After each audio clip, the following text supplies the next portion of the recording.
autora de este libro, que se llama El cáliz de mi sangre, pero les voy a contar un poquito de ella antes de que ella misma, a través de su poesía, nos cuente quién es, sobre todo qué hace y sobre todo qué necesita para poder seguir haciendo un trabajo tan impresionante como el que van a conocer.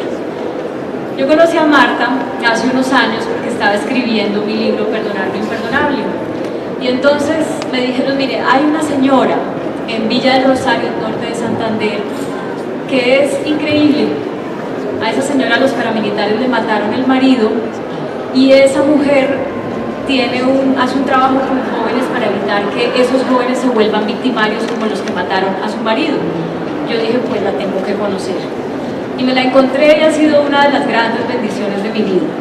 Las enseñanzas que Marta me ha dado son muy importantes, sobre todo de empoderamiento femenino, de fortaleza, de resiliencia, de alegría, y todo a través del arte, que es lo que ella le corre por sus venas. Por eso, Marta, quiero empezar pidiéndote que leas una de estas poesías, una de las que más me llamó la atención, que es Te llevo conmigo. Buenas tardes.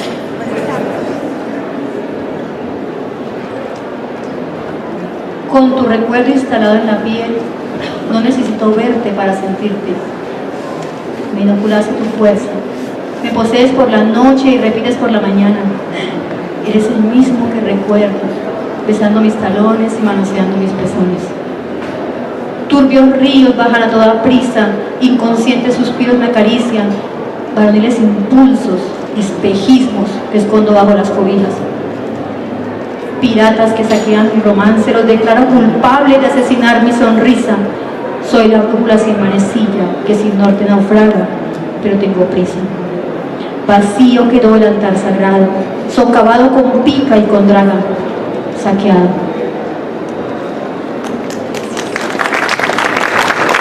De todas las poesías que Marta le escribe a la ausencia de su marido, al recuerdo de su marido, bueno, esta me llegó a mí al alma, pero seguramente si ustedes leen el libro van a encontrar otras con las que hagan más clic.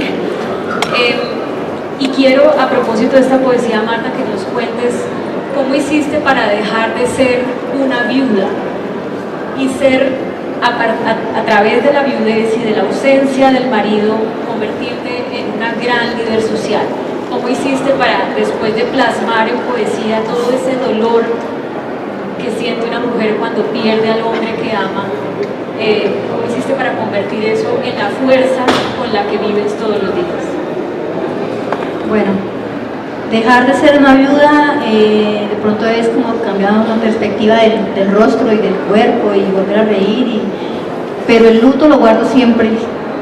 Yo nunca voy a poder olvidar nada, ninguna víctima del conflicto armado va a poder olvidar nada, pero el proceso que yo tuve, yo digo que fue especial por el hecho de ser escritora, por el hecho de tener la poesía como un oxigenante, como algo que me permitía no contarle a los demás que no me iban a comprender, sino plasmarlo en una hoja de papel que después yo misma leía, y era yo misma viéndome a un espejo, y era yo misma orientándome y aconsejándome y dándome fuerza, y era yo misma llorando en las madrugadas y recordando otra vez la misma película y limpiándome las lágrimas cuando miraba a un lado y veía a dos niños indefensos. Eso no me permitía dejarme caer. Eso me dio a mí la fuerza para salir adelante, porque resulta que yo no estaba sola, había quedado con una responsabilidad muy grande, y la poesía fue mi bastión, donde me agarré para avanzar y para cambiar ese espectro de viuda por el espectro de madre. Y una madre no se detiene ante nada, una madre rompe con barreras, estigmas, pasa por sobre lo que sea, aguanta lo que sea, porque la responsabilidad de nosotras es más grande. Marta, cuando tú eras niña, a los 9 años habías escrito poesía, ¿verdad? Y habías guardado el papel y el lápiz. ¿Por qué? Cuando yo me estaba criando, soy la mayor de 6 hermanos, de madre soltera, y pues las mamás tienen para uno un modelo, ¿no? Mi modelo a seguir para mi mamá era una modista. Ella nos dijo un día: yo necesito una modista, una peluquera, un zapatero y un mecánico. Marta va a ser la modista. A mí me gustaba escribir y era buena en literatura, era excelente en español, era la más destacada en las carteleras, pintaba, me fascinaba la danza y iba a ser modista. Y no pude ser modista. Mi mamá cada vez que intentaba meterme en cursos y eso, yo no lo hacía adrede, pero no entendía. No era capaz con la manga sisa, no era capaz con nada de eso, no entendía, pero sin embargo me iba muy bien escribiendo y eso generó un conflicto, ¿sí? De que yo era la oveja negra, que una terca, que testaruda, que por qué me lleva a la contraria, que es... Y eso generó un conflicto tan grande que yo no quería ver a mi mamá siempre brava conmigo, peleando conmigo, y sobre todo porque para mí era muy doloroso cuando las encontraba ella debajo de mi colchón y me las quemaba en el patio para que yo viera que eso era una basura y que no servía para nada. Eso me dolía más que una paliza. Entonces, por estas razones tan poderosas, pues Marta guardó el papel y el lápiz. Pero cuando matan a su esposo, ese papel y el lápiz se vuelve indispensable en la vida de Marta. ¿Cómo fue, cuántos días después o tiempo después del asesinato terrible a tu esposo, que tú dices, agarro un papel y el lápiz y empiezo a escribir? ¿Qué pasó ese día?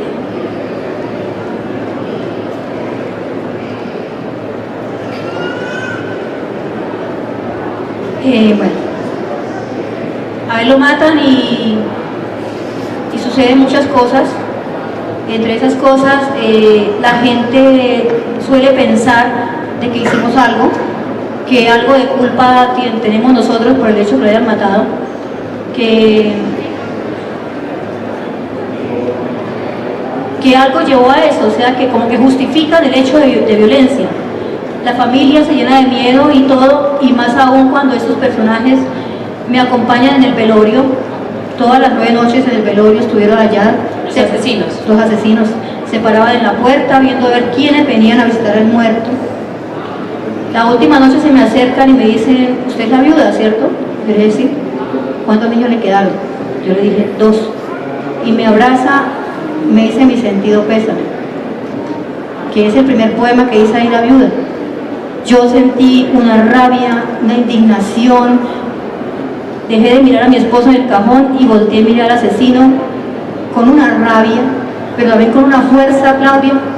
No sé cómo explicarlo, tanta rabia, pero tanta fuerza al mismo tiempo. Como un reto, como retándole, ¿sí? Y él salió y se fue. También estuvieron en el cementerio. Yo decía, ¿pero qué quieren ver si ya está muerto? O sea, ¿qué quieren mirar? Y ya después, transcurrió los días, comienzan a llamarme que había quedado una deuda pendiente, porque él era comerciante de Alejandría. Y supuestamente, pues el comerciante debe pagar vacuna, ¿no? Eso no ha cambiado mucho. Entonces ellos van guardando la deuda pendiente. Yo debo desplazarme para Venezuela, porque la familia, pues todo el mundo le dio miedo.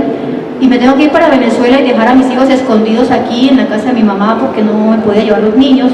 Tuve que irme escondida por trocha a trabajar cocinando para obreros.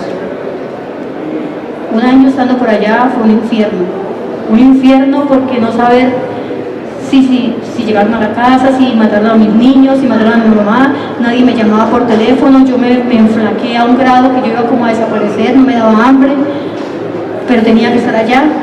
Fue los tiempos en los que más escribí, en los que más me dolió todo lo que me estaba pasando. Pero tú empezaste a escribir ¿qué día? ¿El día que el tipo te pregunta, te dice mi sentido pésame? No, yo me encerré en rabia. Yo tenía demasiada ira y demasiado dolor. Yo escribí cuando me fui para Venezuela. Empecé a escribir, pero entonces yo escribía con rabia y rayaba y rompía, o sea, yo no me volví loca, no sé por qué, porque el hecho de estar separada de mis hijos para mí era terrible. Yo no soporté y incluso también huí de Venezuela por trocha. Un día tenía que pararme a hacer el desayuno, yo no pude más, me coloqué las botas, un short y me fui. Y retorné a Villa del Rosario. Yo no pude aguantar. Y en ese tiempo ya tengo unos días como de descanso, de soledad, Claudia, de vacío, como de pensar. y decido darle un orden a mi vida. Mis hijos habían pasado un año en que el mayor no había podido estudiar, en que yo no había podido tener tranquilidad ni paz. Entonces decido volver a buscar esos escritos que había tenido rayados allá en Venezuela y empiezo a mirarlos y a empezar a ordenar todo aquello, volverlos a leer y volverme a poner en el contexto de cada situación, y comienzo a ordenar los poemas, como dándole también un orden a mi vida presente. Y de esa situación de ver a tus hijos como un par de niños que eran tu responsabilidad, que tú querías hacer de ellos lo que el papá soñaba. Estábamos ahorita esperando una pizza que llegó muy tarde y Marta me iba contando que el papá de los niños quería que uno fuera médico y que el otro fuera ingeniero. Y entonces hay uno que ahí va, ¿no? Para ingeniería usted ya lo va a sacar adelante. El de médico, ¿eso que no le gustó? No le gustó eso, y no le vamos a hacer lo mismo que su mamá le hizo a usted, ¿cierto? Entonces que estudie lo que quiera. Pero ella, pensando en sus hijos, escribió este poema, Ser huérfano. Bueno, este poema tiene mucho de mi hijo. Cuando hacíamos los cumpleaños, ya yo retornando acá, tuve que ponerme a lavar ropa ajena, ¿sí? El sueldo no era muy bueno y le quedaban a uno siempre debiendo la lavada. Venga mañana, pasado mañana. Mucha pobreza, y los cumpleaños eran una tortica de esas pequeñitas, de esas de panadería, una tortica para la familia de 3 que quedó, 2 niños y yo, sin familia, sin tíos, sin abuelos, sin nadie. Y mi hijo Kevin lloraba en ese momento muchísimo. Decía, mamá, mire la familia cómo quedó. Mi papá, ¿por qué no está? Si no lo hubieran matado, seríamos más. Estaría mi nonito acá, estaría mi tío Gustavo, estaría mi tía Marina, estarían mis primos, pero mi papá ya no está. Fueron tantos cumpleaños escuchando a mi hijo quejarse, tantos cumpleaños y tantas navidades, extrañando un regalo, un abrazo, o a la familia, que de escucharlo tomé sus palabras y las compuse en un poema. Ser huérfano.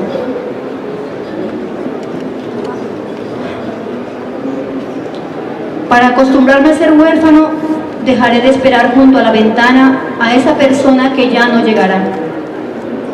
A esa persona que no se despedirá cada mañana para salir a trabajar.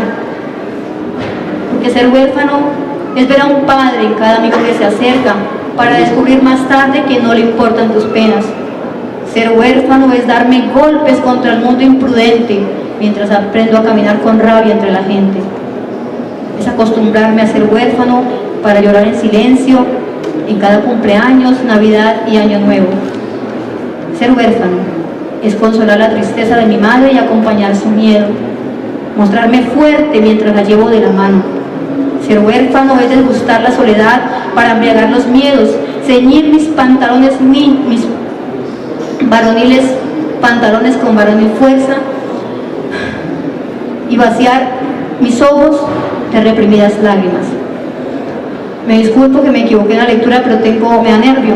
O sea, me da nervio volver a recordar. Gracias, Marta. Gracias, porque es evidente que el dolor nunca se va.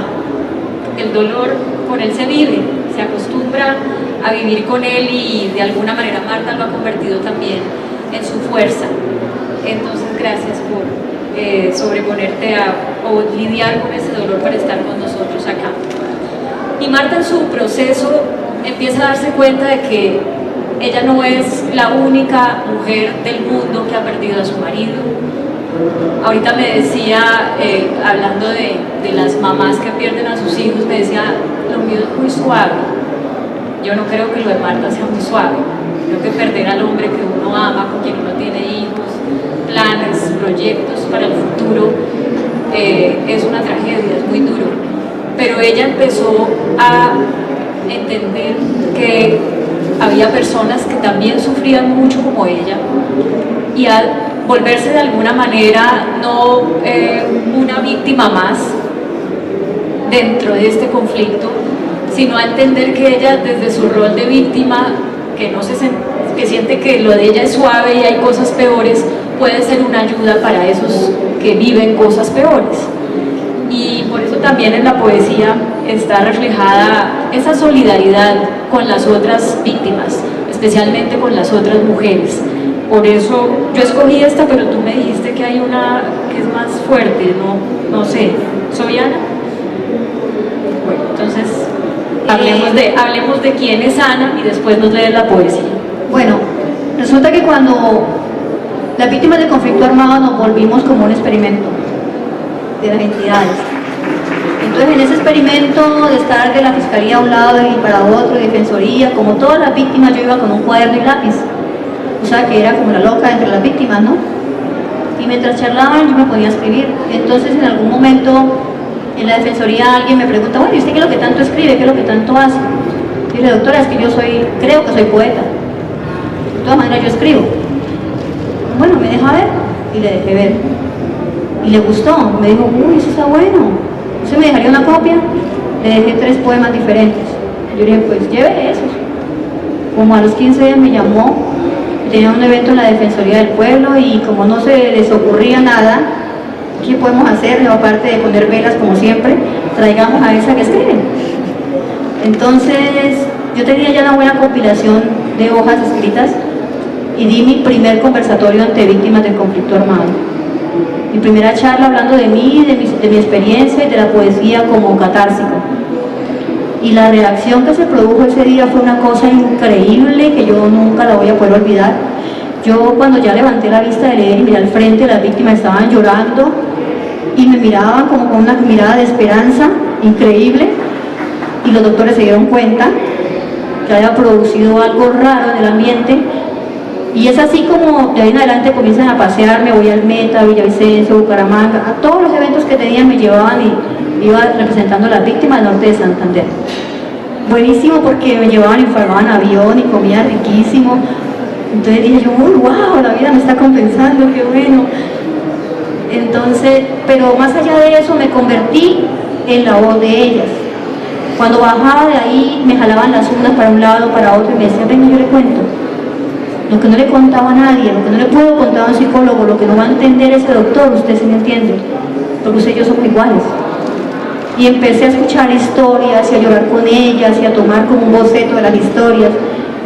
Y me iba ya para mi casa más cargada de lo que había llegado, más tensionada porque tenía una historia encima y tenía un compromiso de que hable por mí, dígale a todo el mundo eso. Yo, Dios mío, qué responsabilidad tan grande, ¿qué hago yo con esto? Y comienzo a darles el lugar que merecen y a hacerlas poesía. La poesía es lo más hermoso, es la más bella expresión del alma, como una historia de dolor y llanto y de sangre puede mostrarse como bonita, a pesar de lo terrible que es. Y una de esas historias que más me impactó fue la de Ana, por la que nunca quiero estar en los zapatos de una mamá que le matan los hijos. Hijo único, en Puerto Rico Meta, trabajaba de ayudante de un bus, lo bajan, lo han confundido y lo matan.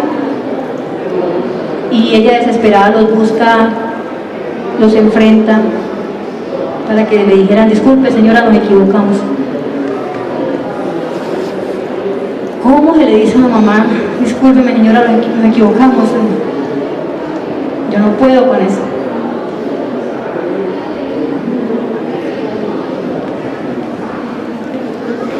La muerte se está bañando a orillas del río Meta y mi tristeza salió a su encuentro.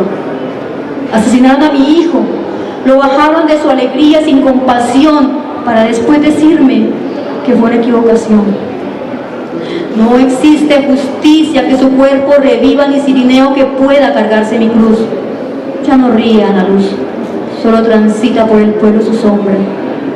Soy una más de tantas Anas que navegamos entre lágrimas sin aceptar el olvido.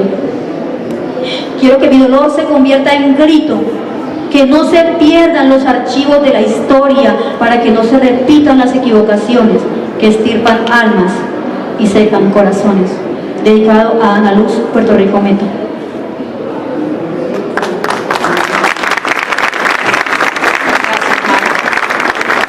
Bueno, y así cada una de estas historias que está aquí en esta poesía, o más bien cada una de estas poesías, es una historia de este país en el que nacimos. Es una historia de esta patria que nos tocó en suerte, y yo digo en suerte, no necesariamente en mala suerte. Creo que tenemos la buena suerte de vivir en un país donde hay mucho por hacer. Yo que he vivido afuera les puedo decir que es muy aburrido vivir donde no hay mucho por hacer. Es delicioso siempre tener el reto de aportar el talento que uno tenga a la transformación de realidades que uno no comparte. Y entonces Marta, a pesar de ser una víctima, sin haber vivido por fuera en condiciones privilegiadas, al contrario, entiende esa oportunidad de vivir en un país, o tener la suerte de vivir, de ser colombiana, como la oportunidad de transformar esa realidad en la que ella y sus hijos viven, de pensar que ellos no son el centro del universo, a pesar de su dolor, de pensar que a pesar de su dolor y de tener las mismas carencias, de no haber recibido las ayudas del Estado como debería, como están escritas en el papel, ella puede ser parte de cómo se transforma esa realidad. Y por eso, bueno, para hacer el cuento corto, como se dice, pues crea la Fundación de Artes Empíricas en su casa, que he tenido el privilegio de visitar, que me ha abierto las puertas. Esa casita pequeña y hermosa, uno de los cuartos está dedicado a la fundación. Es un cuartico de, ¿qué? ¿3x3? ¿3x2?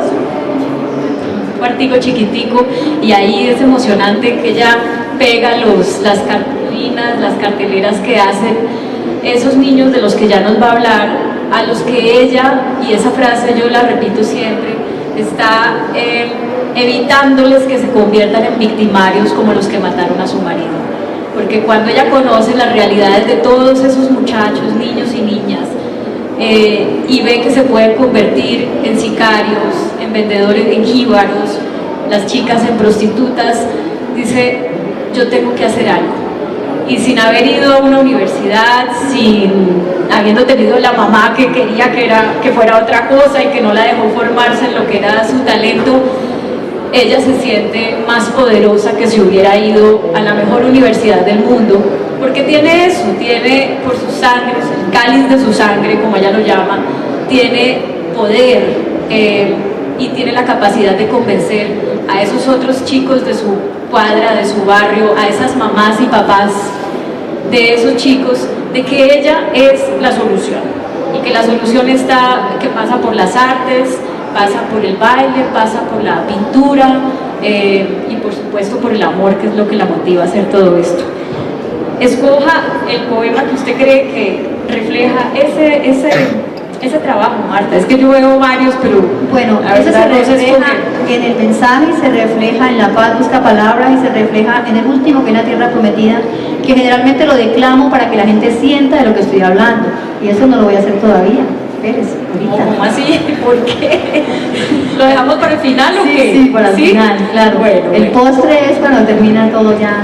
Bueno, listo. Entonces, le propongo que leamos Visión de Vida, que es uno que yo había escogido precisamente por lo que acabo de decir.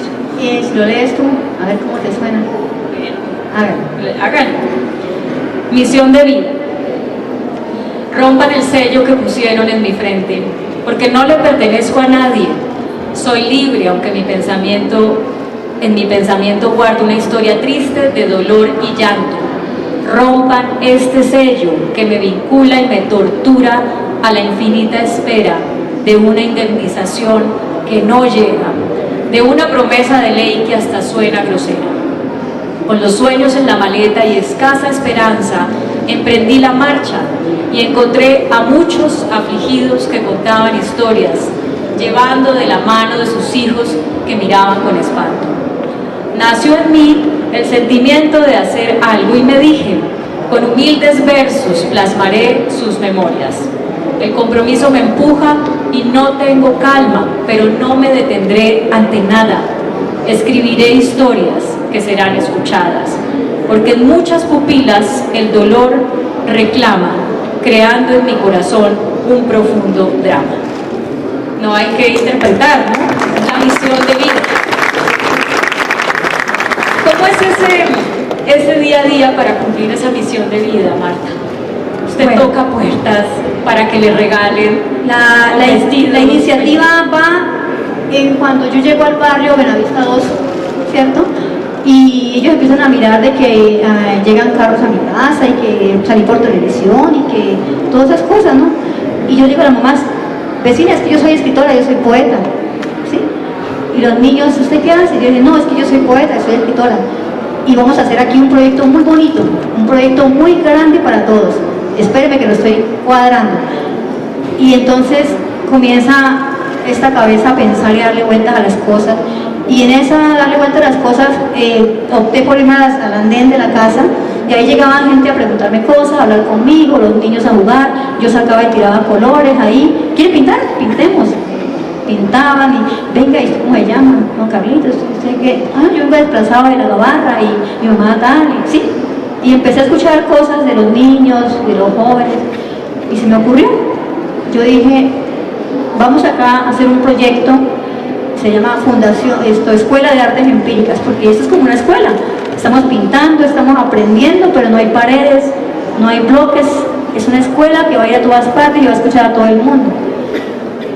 Y lo lanzo a la comunidad y hago un canelazo por la paz, que es aguapanela con canela hecha en leña, y convenzo a una vecina que me preste un bafle, buscamos un micrófono, y esa noche sale el canelazo por la paz y le digo a todo el mundo, bueno, mamás, nosotras somos víctimas de conflicto armado, pero somos mujeres que tenemos una responsabilidad muy grande. Les transmito el mensaje a ellas de la responsabilidad que nos quedó con nuestros niños y nuestros jóvenes, y de lo peligroso que es para ellos nosotras seguir llorando y refugiadas en nuestro dolor, metidas en nosotras mismas sin darnos cuenta que tenemos algo muy valioso al lado. Entonces repartimos la aguapanela, los niños me ayudan a repartirla, y entonces pues algunas que no creían decían, pero aguapanela tomamos todos los días. Y me llega ahí la inspiración, ¿no? Y la voy agarrando, ¿no? Le digo yo, no, es que no es la manera, no es la aguapanela que se toma, es que contiene esa aguapanela. Y esa aguapanela no contiene canela. Esa aguapanela contiene amor, contiene fuerza y contiene esperanza. Lo que les traje fue esperanza para la vida suya y de su hijo. No es aguapanela, es la bendición de Dios que el día de hoy se manifiesta. Y yo quiero que nos agarremos de las manos y le vamos a pedir a ese Dios, el que ustedes crean, católicas, evangélicas, lo que quieran, al que sea, que les permita entender esto y que les permita a ustedes aceptar que tienen una responsabilidad con sus hijos y que vamos a hacerlo y vamos a echar para adelante. Déjenme que yo las ayude. Se hizo la oración, todo el mundo de la mano, y de ahí para allá coloqué días del sábado para pintura, el domingo para ensayo de danza, y comienza a funcionar el proyecto Escuela de Artes Empíricas. Entonces ya cuando iba a los auditorios no hablaba solamente de poesía, les decía, yo tengo un proyecto que se llama así, así, así, y eso trae más gente a mirar, gente de la MACOEA, de Naciones Unidas, y empieza como a crecerse la cuestión. Y ya por recomendación de Carlos González de la OEA me hago fundación, con la esperanza de ser más eficiente en mi labor, ¿no? A través de 4 años he podido sostener la esperanza de mucha gente, donde las mamás están cuidando de sus hijos y donde ellas ahora han cambiado la forma de pensar, han perdonado comprendiendo que la justicia es de Dios, que perdonar nos permite sanar para poder avanzar. Y en el perdón está la fórmula mágica para poder yo retomar mi camino, para volver a reconstruir mis sueños. Entonces el mensaje ha sido claro y el mensaje ha llegado, y los niños me ven como si fuera su compinche, su amiga de pana, ni siquiera me dicen doña Marta, sino Marta para arriba y Marta para abajo, y mis hijos se enojan, usted es una señora, que le digan doña Marta. Yo le digo, déjelos que me digan Marta. Y las adolescentes igual, y se han sostenido allí con sus sueños. Ya se van a graduar bastante, ya se han graduado otras, y a pesar de que hay tanto reclutamiento en esa zona donde estoy viviendo, y hay tanta venta de droga y tanto jíbaro y reclutador, los niños de mi fundación son ejemplares y se han sostenido, porque tienen sueños, porque tienen esperanza, y confían en la Fundación de Artes Empíricas para poder darle viabilidad a sus sueños. Y es la parte más difícil que yo tengo que afrontar ahora. Cuando la reconciliación es un tema, de ambos bandos, ¿cierto? De acá y de allá, del gobierno, de las instituciones, de las universidades, pero no sucede así. Entonces allí es donde me veo como impotente en la cuestión de generar estrategias puntuales para que estos jóvenes vayan a las universidades sin ninguna traba y puedan estudiar lo que quieran estudiar y seguir adelante, siendo para ellos y para sus familias una solución. Este año se gradúan varios, ¿no? Este año se gradúan varios y como tenemos un motivo de inspiración, porque los periodistas han sido siempre mis ángeles en todo este camino desde que usted llegó a mi casa, después llegó Noelia Durán, y han llegado una cantidad de periodistas que yo los he llamado mis ángeles. Entonces estos muchachos aman a estos ángeles y quieren ser como estos ángeles. ¿Qué problema? Todas comunicadoras sociales, periodistas, ¿y yo qué voy a hacer con eso? Error, dígales que estudien otra cosa. Odistería, sí. Bueno, para Marta llegar con ese mensaje y hablar del perdón, bueno, pues fue porque es que ella ya pasó por eso. Marta buscó la verdad, estuvo en las audiencias de Justicia y Paz, en las que hablaba, ¿cómo se llama la verde? El iguano, pero ¿la verde qué? Iván Laverde. Iván Laverde alias el iguano, y este hombre y sus lugartenientes contaban y contaban todas las atrocidades que habían cometido, y se llegó el último día de la audiencia y no habían mencionado el nombre del marido de Marta. Y obviamente para todas las víctimas, a pesar de que la ley de víctimas no funciona al 100% y todas las dificultades que hay, pues es muy importante poder ser reconocidas como víctimas para poder tener acceso a lo que la ley les da a las víctimas. Y pues la manera más fácil de ser reconocidas como víctimas es que el victimario diga qué hizo. Entonces Marta estaba en esas audiencias soportando eso tan duro que fue para tantas víctimas y que seguirá siendo seguramente ahora cuando las FARC empiecen a contar su verdad, que es oír cómo mataron, cómo desmembraron, cómo desaparecieron, las cosas más horribles, pero todo eso con la ilusión de que confesar. El tipo no confesó, y esta mujer, con la fuerza que ustedes ya se dieron cuenta que tiene, logró colarse entre la seguridad, o ya nos contará el detalle, y llegar al iguano, alias el iguano, y decirle: ¿usted es que no va a confesar? ¿Usted es que no va a decir? Y él le dice, como que ¿quién es usted? ¿Y qué onda, no? Y él le dice: usted mató a mi marido. Y él le dice: ¿quién era? Fulano. Déjeme le pregunto, ¿cómo se va a acordar si solamente en homicidios ellos reconocieron 4.000? Entonces no se saben el nombre y el apellido de todos. El tipo va y habla con ellos, y cuando reanudan la audiencia, ¿no? Porque hay un break. Cuando reanudan la audiencia, él mismo dice: yo tengo otra cosa que confesar, pero quiero que la señora Marta Mora, que está entre la audiencia, se acerque. Y Marta, con no sé qué fuerza, se acerca. El tipo reconoce lo que hizo. ¿Y qué pasa? Bueno, el temor que nos asiste a las víctimas y la desconfianza hacia las instituciones del Estado siempre ha sido así. Resulta que el tipo deja pasar toda la tarde y no dice nada, y cuando son las 6 de la tarde, después de yo ver tanta gente llorar y consolar a tantas señoras y todo, y yo en un estado de nerviosismo tenaz, el corazón se me quería salir de una conmoción que tenía, de rabia y de todo. Entonces él se para y lo vemos en la pantalla y dice que sí, que él tiene que confesar y que él reconoce el hecho del señor fulano de tal, ocurría en tal fecha y en tal lado, pero que por favor quiten el audio y traigan a la señora. En ese momento se terminaban las audiencias y sacaban a todo el mundo para su casa.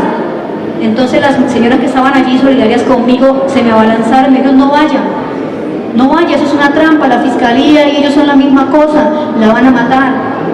Usted lo enfrentó y a ellos no se les puede hacer eso, la van a matar, piensen sus hijos, van a quedar huérfanos del todo, no vaya. Y resulta que la mente me daba vueltas y me decía: no vaya, pero el corazón se me quería salir y la emoción de mi alma decía: tengo que ir, tengo que ir, tengo que ir. Y era una pelea entre lo que pienso y lo que siento. Y yo dije: no, yo tengo que ir.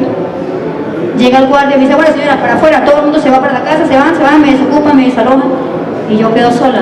Vienen los guardias y me llevan al sótano donde estaba él, porque es el sótano de la fiscalía. Y ellos están allí con los computadores y yo me paro enfrente, él está con su abogado y el grupo de él está hacia un lado. Y cuando él comienza a leer el computador y a reconocerlo, yo estoy con la mirada al piso, escuchándolo, y empiezo a llorar y a temblar y a llorar. Y cuando me di cuenta, el tipo se salió del escritorio y se me paró enfrente. Y cuando él me ve llorar, él me dice, señora, ¿cómo me duele todo esto? Yo mismo no sé en qué momento me metí en estas cosas, yo también estaba pasando por situaciones, eran las órdenes que tenía que cumplir. Yo no sé, señora, lo lamento mucho. En ese momento él me abraza y yo me veo en los brazos de este personaje, siendo más alto que yo, y yo pensé que me iba a caer. Yo sentí la fuerza de él cuando me sostuvo y me dijo, yo lo único que le digo, señora, es que yo no tengo paz. Perdóneme, señora, perdóneme. Y yo sentí una emoción toda rara, o sea, se me bajó todo, sentí frío, temblaba, pero al mismo tiempo me puse a llorar. Pero no estaba llorando de rabia, sino estaba llorando como de compasión, como de lástima. Es una cosa increíble de comprender. Yo tenía lástima por la persona que estaba llorando y que me estaba pidiendo que lo perdonara. Al decirme que no tenía paz, yo me sentí culpable en cierta medida. Y levanté mis manos y lo abracé, yo no pude más. Y yo le dije, pensando en lo que me dijeron las señoras, yo no sé qué pase conmigo, pero por parte mía yo lo perdono. Y le doy gracias porque en este momento me quita una cruz muy pesada de encima. Duramos unos segundos ahí abrazados y se me olvidó que era el victimario ni nada. Estaba con otro ser humano, Claudia, que estaba llorando, igual que yo, ¿sí? Cuando ya me suelta, se limpia y le dice a los muchachos, los respetos con la señora, y esos personajes se van parando y uno por uno me da la mano, me pide perdón, uno por uno, y allí estaba el autor material, pero yo en ese momento no lo sabía. El último personaje estaba llorando, me abrazó muy fuerte, me pidió perdón muchas veces, y a mí me pareció que era lo mismo que los otros, ¿cierto? Y yo salí y me fui. A los 3 días ya tenía la carta de la fiscalía como víctima. Años después me entero que era el autor material, y como la justicia es de Dios, lo mataron en la cárcel. No es que me alegre, pero esto me confirma que la justicia es de Dios. El poema que existe después de esa experiencia se llama Perdón y Arrepentimiento. Yo lo he escuchado 1000 veces y sin exagerar, porque la charla que yo doy sobre mi libro, Perdonar lo Imperdonable, tiene los testimonios de varias de las personas que me prestaron sus historias de manera muy generosa para ese libro. Y por supuesto uno de los testimonios que está ahí es el de Marta. Entonces yo la grabé a ella leyendo ese poema y lo he oído muchas veces, Marta, y mucha gente oyéndolo en muchas partes del país y fuera del país ha quedado, seguramente como están muchos de ustedes aquí, al oír ese relato, pero quiero que lo lean, sobre todo este pedacito. Bueno, de la mitad para abajo para no aburrir a nadie.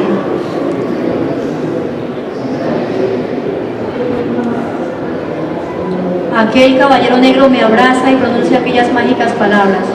Yo no tengo paz. Perdóneme, señora. Escuché de su boca la voz del silencio que se ahogaba en un llanto de físico arrepentimiento, y entonces también lloré.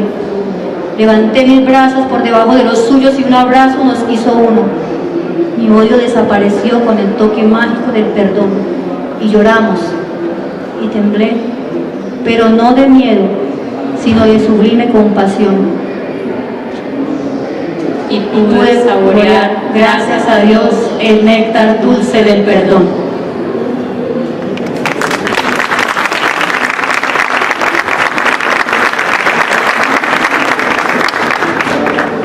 Dicen allá atrás que quedan 10 minutos y yo quisiera dejar esos 10 minutos para las preguntas de ustedes. ¿Quién quiere preguntarle algo a Marta?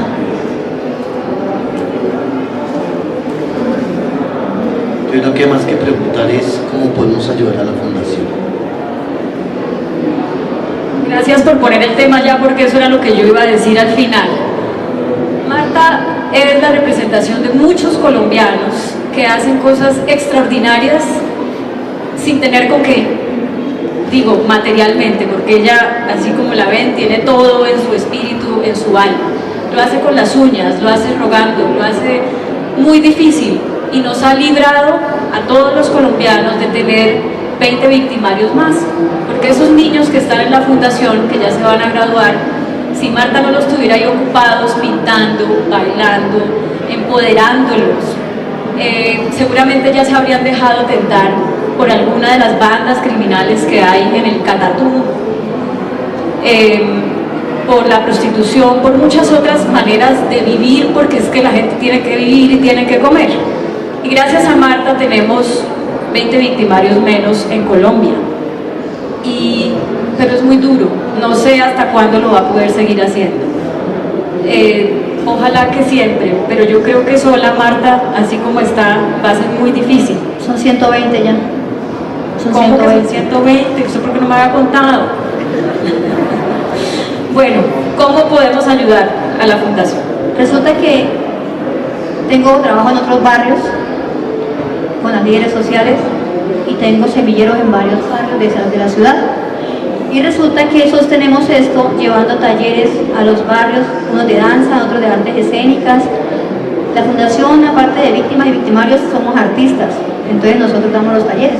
Mi hijo Reni es el profesor de pintura desde los 17 años y tiene 19, hizo un diplomado como gestor de paz.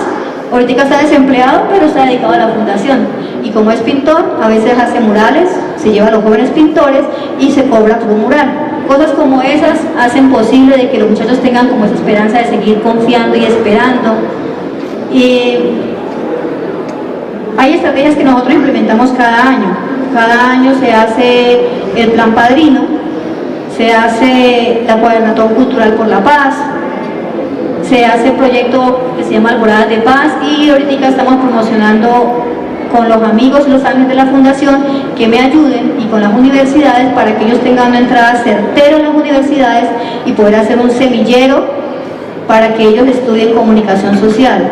Tenemos una amiga de Zona F, Canal Tro, donde me dice que ahí podemos hacer eso para que ellos ahí tengan sus prácticas y todo, y poder potencializar a estos muchachos, motivarlos que sigan recibiendo educación para la paz, que lo siguen recibiendo de mí todo el tiempo, y puedan proyectarse a que sean los próximos locutores, periodistas de CIC TV, RCN, Canal Caracol. ¿Por qué no? Si todos tienen la experiencia del dolor, del catatumbo, del llanto, de la miseria, del desplazamiento, la sensibilidad que necesita este país para empezar a reconstruirlo.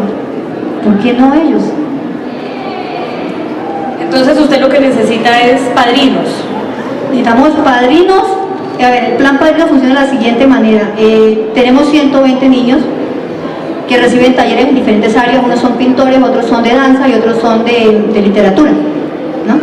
Entonces lo que quiero es tender una red de amor con todos los ángeles de la fundación que se acerquen, y cada una de esas personas va a tener una ficha familiar que va a tener el número telefónico de la mamá, va a conocer la familia, va a ser el padrino de Pedrito. Entonces, ¿cómo está Pedrito? ¿Qué tal? No, sacó mención de honor, y ese padrino puede decirle: uy, Pedrito, lo felicito, el sábado voy, hágame café que iba a llevar pan, y tener una red de amor para ese vacío que tienen esos niños. Esas familias tienen ese desarraigo y ese, o sea, es un padrinazgo no solo económico, sino un padrinazgo de sensibilidad, de sensibilidad, de amor, de una voz que los aliente, de que cuando él decaiga, entonces él le diga: no, tranquilo, no se nos pasó nada, esa materia la recuperamos el otro semestre, no se preocupe, vamos para adelante, venga, yo le enseño matemática. Que pueda haber esa relación de amor que los niños la están necesitando. Yo me he convertido como en esa fuente de amor, pero yo sé que esa red se puede ampliar. Yo sé que en algún momento yo voy a faltar y ellos van a quedar en buenas manos. ¿Sí ven? Eso es lo que yo quiero, que ellos tengan su padrino o su madrina. No hablemos de que usted va a faltar, porque eso sería una tragedia. ¿Dónde la pueden contactar a usted? ¿Cómo pueden los padrinos que estén acá y tantas otras personas a las que ustedes les van a contar de esta charla hacerse los padrinos de sus niños? Bueno, ya tenemos página web y eso es un gran logro, que gracias a al premio Cafam. Ay, es que no les conté, perdón. Ella es la mujer Cafam del norte de Santander y ahorita que entregaron el premio Cafam, ella tuvo una mención especial. Sí, y eso me sirvió para pagar deudas, para pagar talleristas, para pagar el gas que debía 2 millones y para comprarme algunas cosas para la fundación. Entonces, pues gracias a eso, ¿Cómo se llama la página? pagué la página web. www.fundaciondeartesempericas.com.org de organización. Sí, Entonces, pero esa como eso página a veces no funciona, ¿no? Sí, Me da claro. susto, ¿por qué no compartimos otra manera de... Y la de otra pues contactar? será conmigo, no por teléfono, O el correo. o el correo. ¿no? Porque eso sí, ella para mandar mensajes, vean. ¿Cómo es el correo primero? Pues, Lucía con C, ¿no? Papel y lápiz. Mira con la ortografía, ¿no? Lucía con C, ¿no? Lucía. Ahora números, 10.1970@hotmail.com. ¿Esto es de octubre de 1970, su cumpleaños o qué? Sí. Ah, ¿octubre qué? Noviembre 10 de 70. Ah, bueno. Entonces, Lucía, 1970. Mi número telefónico es 321-224-8782. Los niños están ubicados en la zona fronteriza 321-224. 8782. Marta Mora, poeta. Los niños están ubicados en... Porque es que la gente está tomando nota. 321-224-8782. Es que la emoción me hace hablar como hablamos en mi tierra, ya rapidito, ¿no? Bueno, tengo una pregunta por acá y con esa creo que nos va a tocar terminar porque ya me están diciendo. 8782. Mi experiencia, yo he compartido parte de esta maravillosa experiencia con unas personas en España y te hacen la siguiente pregunta desde allá en este momento: ¿se puede perdonar sin que te pidan perdón? Se puede perdonar sin que te pidan perdón. Totalmente sí, yo lo he hecho, porque he sido una de las personas que ha recibido las mayores injusticias del Estado. El Estado sigue vulnerando a las personas y siguen habiendo muchísimas injusticias y sigue habiendo mucha gente que lo ataca a uno, gente que se dedica a destruir ese sueño y a hacer con uno todo lo peor que puedan hacerle para que uno desista de lo que está haciendo. Y sin embargo yo me refugio en mi soledad, me refugio en la oración. Le pido a Dios mucha sabiduría y perdono, porque estoy convencida que la justicia es de Dios. Allá atrás. Buenas tardes. Bueno, primero quería pues Duro. decir que bueno, es una mujer admirable, tiene una valentía tremenda al convertir este acto de violencia en catarsis, en poesía. La pregunta es, hay un filósofo, Jacques Derrida, que dice que para perdonar lo imperdonable, o sea, no se necesita pedirle algo al victimario, uno no necesita que él se arrepienta, le tiene que dar el perdón.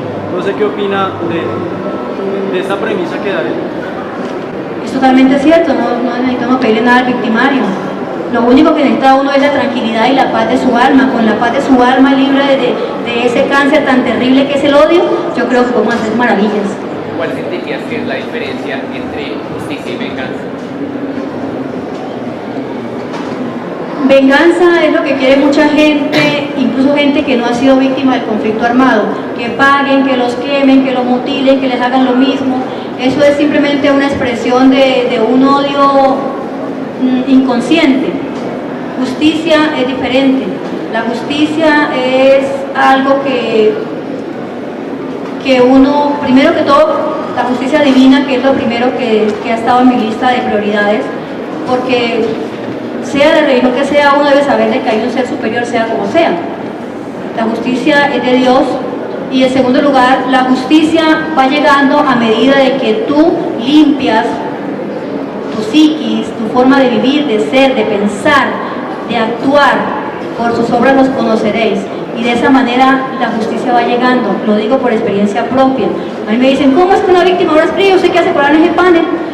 Me he dedicado a dedicarme en la parte espiritual, el amor incondicional a todo lo que yo hago, el mejor ejemplo de vida que yo pueda entregarle a los demás.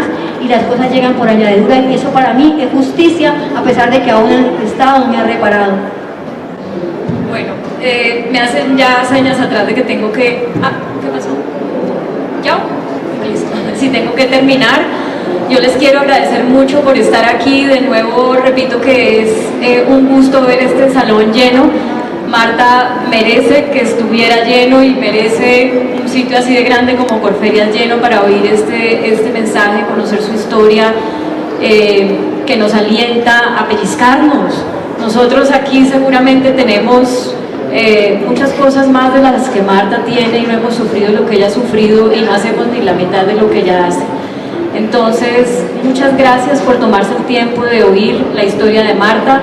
Esta chica solamente trajo estos 2 libros, pero ya tienen ustedes el correo y el teléfono, y ojalá no se desentusiasmen si están entusiasmados y hoy mismo le escriban para coordinar el envío de los libros y sobre todo para coordinar ese padrinazgo económico y de amor que necesitan esos niños. Muchas gracias de nuevo, y Marta, como siempre, sí señora, ya le doy la palabra, como siempre, es una lección muy linda estar al lado suyo. A los amigos de España, que muchas gracias, porque la publicación de ese libro no fue posible en Colombia, el recurso llegó de España, de los hermanos jesuitas de España, que dijeron, eso tiene que saberse. Y yo puedo cerrar con la tierra prometida y me voy. Además era una promesa. ¿Dónde está? Ha llegado la hora de la despedida. Los fusiles han sido fundidos en la caldera del tiempo, y con los uniformes camuflados se limpia el recuerdo. Con bandera blanca balanceándose en el aire, recibimos al hombre renovado, cansado de sufrir, hastiado de luchar contra su propio hermano. Ha llegado la renovación a la palestra pública para tomarse los auditorios y las plazas y predicar sin miedo ni mordaza el nuevo código de la paz. Porque volvieron los juguetes a las manos de los niños, y los sueños de grandeza van entrando por la puerta para saludarnos después de tanta ausencia. A las aulas retorna la confianza. En los hogares las madres desempeñan con alegría su labor de reina, en tanto que en el campo los obreros cantan sin mesura mientras siembran. Y las banderas blancas huelen a flores, pero no de muerto, no de dolor ni de resentimiento. Huelen a primavera, huelen a esperanza, huelen a Colombia nueva. Y yo, sentada sobre mi roca, ya no pienso en nada y solo observo, porque me siento plena. De mi silencio, llena. Es más, me siento más afortunada que aquel bíblico Moisés que observó la tierra prometida sin poder pisarla, porque yo estoy en ella en este instante, aquí, con mi silencio, sentada sobre la roca de la nueva tierra llamada Colombia. Gracias.